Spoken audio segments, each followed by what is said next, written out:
Hey guys, we're in October 2020. So we've been going through COVID for almost a year now.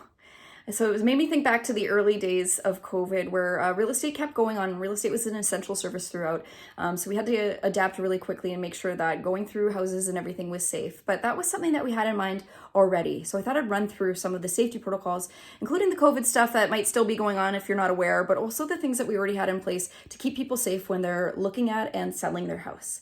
Number one, with showings, what we already had in place was something called a FinTrack ID form. So it's a government form where we fill out the ID details of our client and make sure that they're legit. So that's something we have to do with every client we work with already.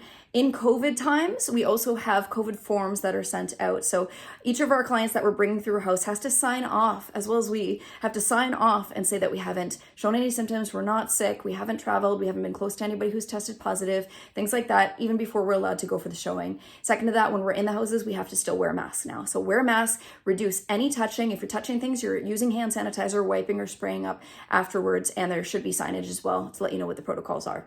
Also limited numbers. So it's still limited. We're not taking entire families through homes right now, including kids. Limited numbers to go through.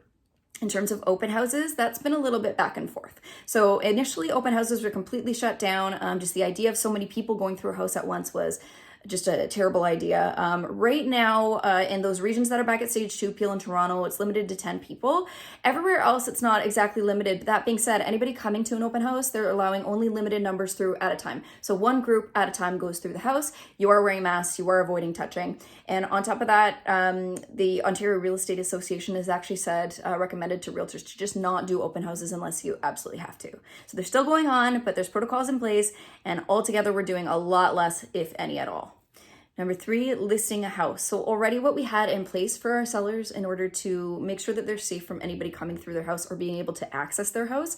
In Niagara, we have electronic lock boxes. This is not something that's necessarily anywhere else, but Niagara brought this in about last year where we are exclusively using these electronic lock boxes, which means you have to be licensed, you have to be a licensed realtor, or you have to have been provided access specifically by the listing realtor to be able to get into that lockbox and get into the house. So you have to have an app on your phone to access it, and that app goes through those details. So that means that nobody's coming in. There's no papers that realtors have with listing numbers that could be lost and somebody else could find them to get the key to your house.